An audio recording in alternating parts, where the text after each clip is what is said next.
Hello beautiful people, isang magandang umaga po sa inyong lahat, lalong-lalo na po sa mga kasambahay na nandito sa gitnang silangan.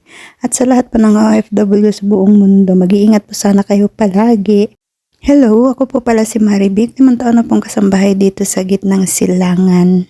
Pagkatapos ko nga po kumain at maglinis ng lababo ay nag-declutter po ako nitong aming ref at sobrang hindi ko na maintindihan. Talaga namang para na silang mga ninja sa loob. Hindi ko na alam kung wala nang layer by layer. Wala nang organized. Napakaraming mga chocolates, mga biscuits, mga kung ano-anong mga nakalagay. Kaya yung iba ay tatapon ko na lang yung mga hindi na kinakain. Kasi mga ilang days na rin naman ito.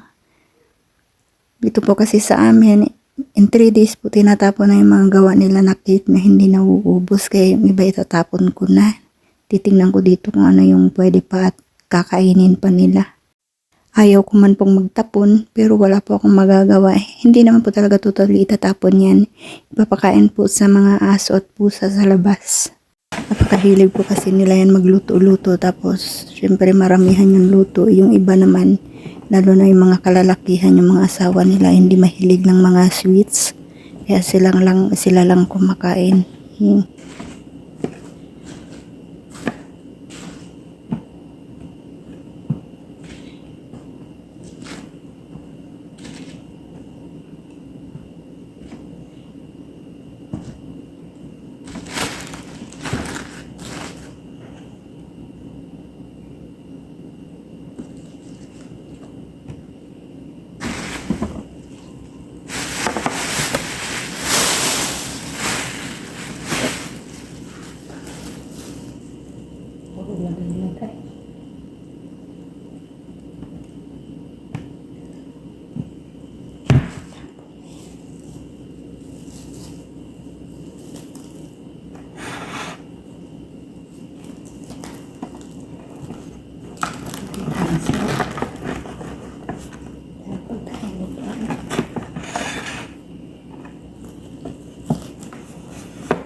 Maraming salamat po sa panonood. See you in my next vlog. Don't forget to follow, like, and share. Mahal ko po kayo. Amping Kanunay.